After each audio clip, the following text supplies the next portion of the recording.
Bonjour, nous sommes le lundi 10 février 2025 et le sujet est l'investissement du président de notre République dans l'intelligence artificielle avec une coopération d'autres sources financières pour justement faire un équivalent de Stargate des États-Unis avec Trump.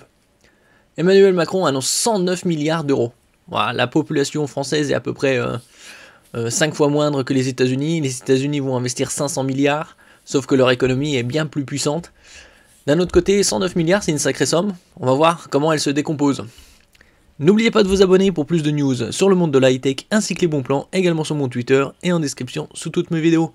Vous pourrez retrouver les meilleurs des bons plans dans mes playlists, bons plans high-tech, bons plans internet et forfait mobile. Pour l'IA et son infrastructure, le président de la République évoque l'équivalent de Stargate aux États-Unis via des investissements de 109 milliards d'euros. C'est pas 100 milliards pile poil, c'est 109.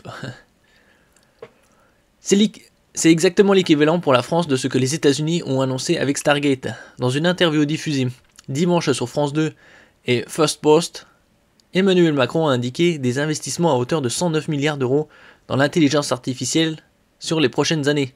Bon, ça sera jusqu'à la fin de son mandat, jusqu'à la fin de la décennie. Et donc il y a pas mal d'investissements. En ce qui concerne les États-Unis, c'était OpenAI, SoftBank, Oracle, MGX, entre autres, pour un montant de 500 milliards sur plusieurs années, dont 100 milliards la première. Alors ici, un consortium franco-émirati. Jeudi, l'Elysée avait indiqué que les Émirats arabes unis vont investir entre 30 et 50 milliards d'euros dans la construction d'un campus et data center de 1 gigawatt dédié à l'intelligence artificielle en France. Donc entre 30 et 50%, on va dire. Cette somme provenant d'un consortium franco-émirati entre dans le calcul des 109 milliards. Donc il reste encore quelques milliards par-ci. Le fonds canadien Brookfield devrait en outre investir 20 milliards d'euros en France d'ici 2030, et principalement pour de nouveaux centres de données. La start-up française Mistral AI prévoit de son côté d'investir plusieurs milliards d'euros dans son propre centre de données en France. Donc là, on a 20 à 50 milliards, on va dire 50, des Émirats arabes unis, plus 20 milliards un fonds canadien Brookfield. Ça fait 70, il en reste 39. Donc quelques milliards pour Mistral AI. Peut-être 3, 4, voire 5. Qui sait. Ça signifie qu'il reste au moins entre 30-35 milliards qui proviendront de l'État, c'est-à-dire de nos impôts. Pour le super data sur le territoire, Emmanuel Macron a également cité les contributions de groupes comme Iliad, donc c'est Free, Orange et Thales. Interrogé sur l'impact environnemental, le président de la République met en avant une alliance pour l'intelligence artificielle durable, dont une énergie décarbonée grâce au parc nucléaire. Oui, le parc nucléaire, c'est environ 70-75% de l'énergie produite en France. Donc on a un avantage là-dessus. Avec l'Inde comme partenaire.